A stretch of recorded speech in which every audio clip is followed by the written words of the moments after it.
Right. So in the last lecture, obviously, we discussed about the PCOS in detail. Okay, कि वो कैसे होता है. अच्छा, now you have to remember one thing. Okay, जैसे हम history या physical examination करते हैं, तो उसमें हमें क्या मिलता है? Female with PCOS also at increased risk for the following, right? जो पीसीओएस वाले पेशेंट्स होते हैं उनके अंदर जो है ये चीज़ें होने के चांसेस ज़्यादा है, जैसे कि type 2 diabetes mellitus, okay, acanthosis nigricans possibly seen on examination. जैसे आप एग्जामिनेशन करते हो पेशेंट के नेक के ऊपर फॉर एग्जांपल, राइट, पेशेंट के बॉडी पार्ट्स के ऊपर क्या आपको जो है एक ब्लैकिश डार्कनिंग मिलेगा आपको, right, that is actually called as the acanthosis nigricans. Fine. ये हमें मोस्टली किस चीज़ में मिलता है? डायबिटीज़ में मिलता है. Okay, so you can search the pictures also of the acanthosis nigricans. ये वाले पेशेंट्स मोस्टली आपने देखे होंगे, I am sure. Metabolic syndrome में क्या है? Insulin resistance, atherogenic dyslipidemia and hypertension, right. तो ये फीचर्स आपको मिल सकते हैं इसमें. उसके अलावा listen very carefully when you come to the diagnosis, okay, right. Diagnosis वैसे तो ये तीन चीज़ें काफ़ी है, ओके. सबसे पहले आप अल्ट्रासाउंड करो, ओके, राइट, अल्ट्रासाउंड करो. अल्ट्रासाउंड में आपको क्या मिलेंगे? पॉलीसिस्ट मिलेंगे आपको ओवरीज के अंदर, राइट. उसके अलावा आप जो है पेशेंट से पूछेंगे, राइट, फॉर एग्जांपल उसके मेंस्ट्रुअल साइकिल के बारे में, उसके पीरियड्स के बारे में.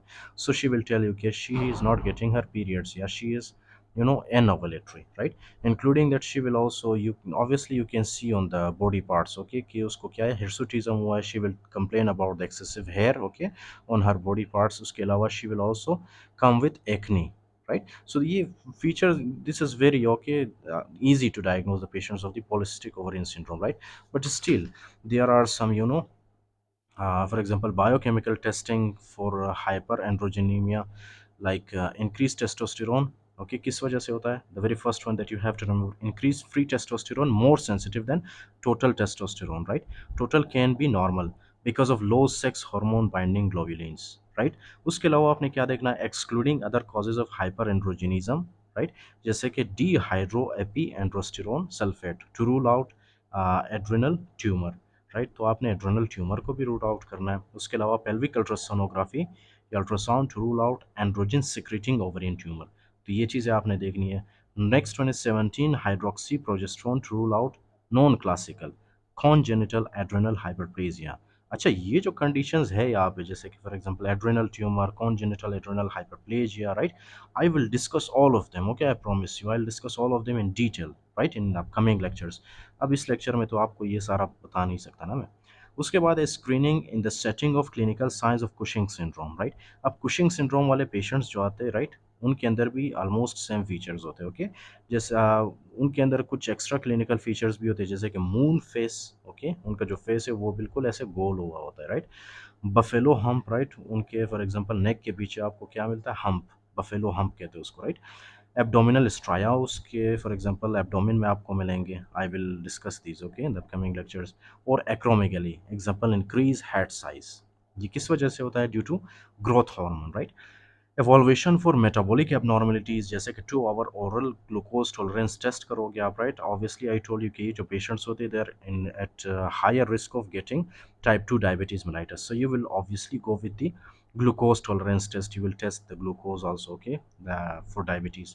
Fasting lipid and lipoprotein levels, total cholesterol, HDL, LDL and triglycerides also आप check करते हो, right.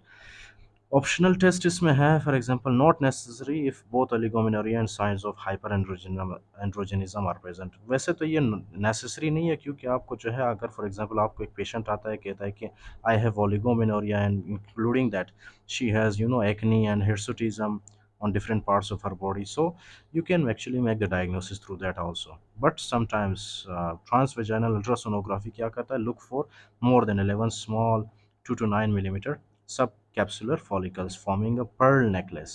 So these pearl necklace, you have to remember these pearl necklace, okay, sign seen in roughly two-thirds of female with PCOS.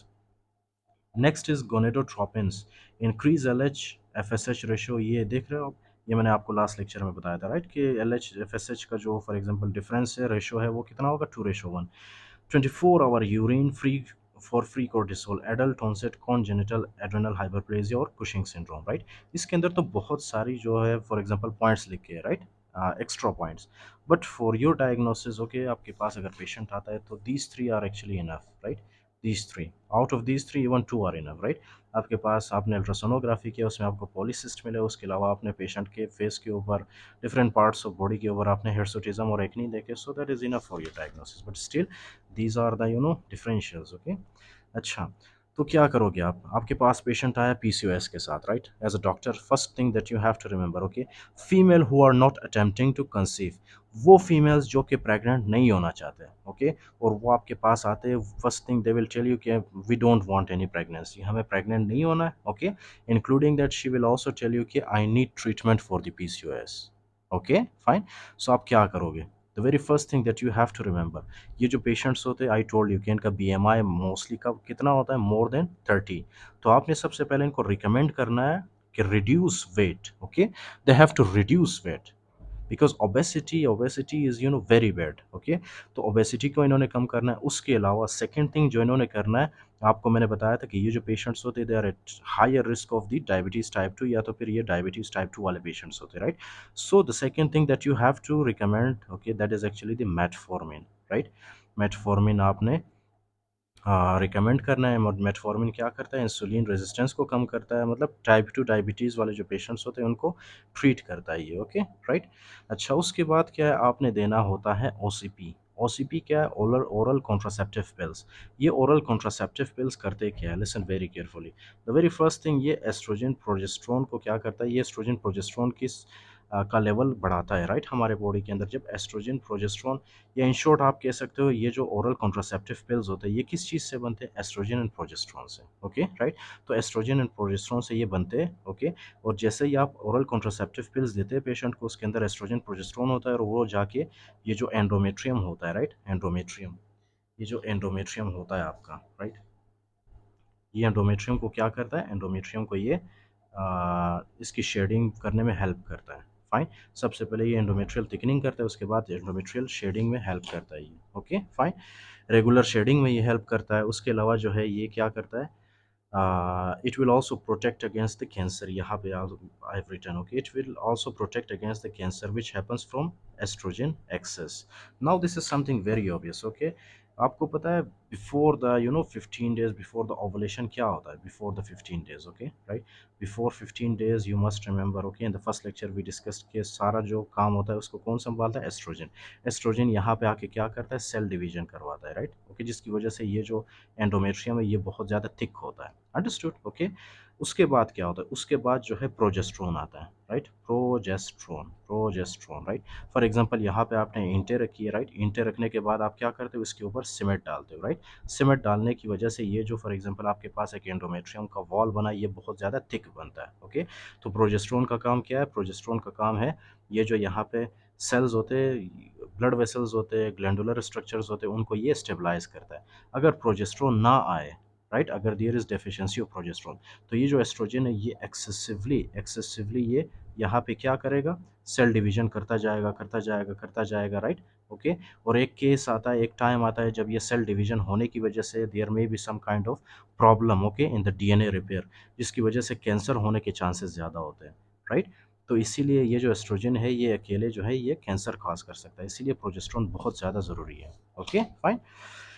तो इसीलिए हम क्या देते हैं, oral contraceptive pills. Oral contraceptive pills क्या करता है, ये नॉर्मलाइज करता है LH-FSH लेवल को, ओके, राइट। और including that this is very good because it will also protect against the cancer, okay, people. And including that ये जो है रेगुलर शेडिंग करवाता है एंडोमेट्रियम की, okay. So oral contraceptive pills are very very good choice, okay. अच्छा, उसके अलावा जो है फॉर एग्जांपल एस्ट्रोजन जो होता है, राइट, इसके अंदर ओरल कॉन्ट्रासेप्टिव पिल्स के अंदर जो एस्ट्रोजन होता है, एस्ट्रोजन क्या करता है, स्टिमुलेट करता है सेक्स हार्मोन बाइंडिंग ग्लोबुलिन को, ओके। डू यू रिमेंबर यहाँ पे मैंने आपको बताया था कि एस्ट्रोजन जब आप देते हो, राइट, ये एस्ट्रोजन है, एस्ट्रोजन क्या करता है, एस्ट्रोजन जो है लीवर को स्टिमुलेट करता है, liver sex hormone binding globulin ज़्यादा रिलीज करता है, जिसकी वजह से सेक्स हार्मोन बाइंडिंग ग्लोबुलिन क्या करता है, एंड्रोजन के साथ आके अटैच होता है, और एंड्रोजन यहाँ पे हिर्सुटिज़म नहीं कर सकता, उसके बाद हेलोपेसिया नहीं कर सकता, उसके बाद एक्ने नहीं कर सकता, ओके, फाइन। तो ये है फ़ायदा एस्ट्रोजन का।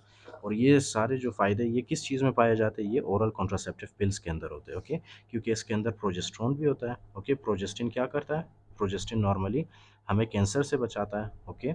उसके अलावा वो जो है नॉर्मल शेडिंग ऑफ एंडोमेट्रियम में हेल्प करता है, ओके, राइट। इंक्लूडिंग दैट जो ओरल कॉन्ट्रासेप्टिव पिल्स के अंदर जो एस्ट्रोजन होता है वो सेक्स हार्मोन बाइंडिंग ग्लोबुलिन की प्रोडक्शन को स्टिमुलेट करता है, जिसकी वजह से no acne and no hirsutism. Okay, right.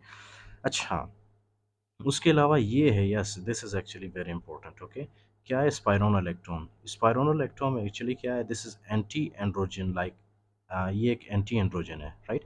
ये क्या करते हैं, if there are symptoms of hyperandrogenism, अगर सिम्टम्स ऑफ हाइपर एंड्रोजिनिज्म हो जैसे कि हिर्सुटिज्म या एक्नी वगैरह, तो उसके लिए आप क्या करते हो, स्पाइरोनोलेक्टोन देते हो। स्पाइरोनोलेक्टोन जो है ये एंड्रोजन की सिक्रीशन को कम करता है, जिसकी वजह से ऑब्वियसली हिर्सुटिज्म नहीं होगा, एक्नी नहीं होगा पेशेंट पे। ओके। अच्छा, उसके बाद क्या है, female who are attempting to conceive, that basically means वो फीमेल्स जो कि क्या करना चाहते हैं, जो कि प्रेग्नेंट होना चाहते हैं। Okay, right. और वो आपको ये भी कहते हैं, वो फीमेल्स के हमें ट्रीटमेंट भी चाहिए, राइट, पीसीओएस के लिए, और हमें प्रेग्नेंट भी होना है। तो आप क्या करते हो इन दैट केस, आप जो है लेट्रोजोल देते हो, राइट। लेट्रोजोल क्या है, सबसे पहले आपने क्या किया था, वेट लॉस किया था, मेटफॉर्मिन दिया पेशेंट को, उसके अलावा ओसीपी पिल्स दिए, राइट। ओसीपी या ओरल कॉन्ट्रासेप्टिव पिल्स, इन्होंने क्या किया, ये हम किस में देते हैं मोस्टली, उन फीमेल्स में जो कि प्रेग्नेंट नहीं होना चाहते, राइट। अब जो फीमेल्स प्रेग्नेंट होना चाहते हैं उनका जो फॉर एग्जांपल ट्रीटमेंट स्ट्रेटजी है वो थोड़ा सा डिफरेंट है।